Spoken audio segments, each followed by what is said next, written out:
Hello everyone, so today I am going to present my Pichakucha Day self titled Christine the Lone Rose in the Family. So later you will understand why it titled Lone Rose.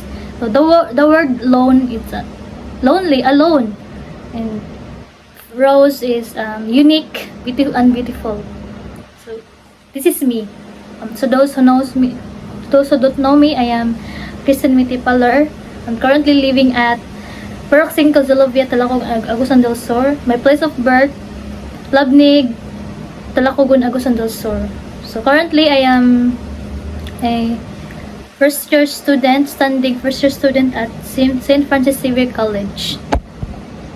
My story and interest. So my story, I am the youngest and the only girl among siblings. So why I titled A Lone Rose in the Family? Because I am the only girl among siblings. The people I want to spend with. So as you can see my classmates, my close classmates. Because I am a selective person. So I want to makiguban sa mga tao nga genuine and kind people. So as you can see Ate Daisy, Silosod, Ate Kabantak, Ortiz, and Jeven Mat, and Misa. And you can see Orbustondo, Katiil, and Torino. So, that's it. This is my family. So this is ang katapad na ko is my Kuya Naro, my mother and my father. So nakoy kuya nga sundalo and tanan sila kanawat may nag-uban karon, separated me because of responsibilities in life, and I'm studying and they're far away to kanang makakuan sa mua. Kita sila kung sa panay kanang para supportahan me sa ilang panayagi silang work. My hobbies and interests, I love dancing. So sa una pa, since high school, I am part of a dance troupe. And second, I love to play drum. Sa una pa, so wala nang tulos ako ag drum. So ako nun sa church, I love to play drums jud because it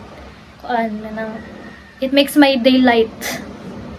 Third is I want listening music. I love spending my time in listening music, especially when I feel sad and my anxiety and depression, so sa usagol na etc. So magalisten gid music to ease my pain. So my role models are my mother and father because they inspire me and they never leave my side. They supported me morally, spiritually, and they supported me especially in my studies. They also supported me financially, and they always supported me. They always encouraged me to win the battles in life, especially when I face challenges in life.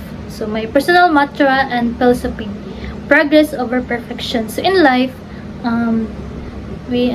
makagigitag ka ng bumpy roads, kanang dili na to ma-reach ang atoang goals if kanang dili ta ma-stumble, dili ta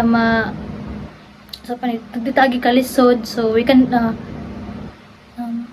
maka-face kita difficulties in life gyud. Result nato makabot tong goals. So progress over perfection. So that's it. Thank you.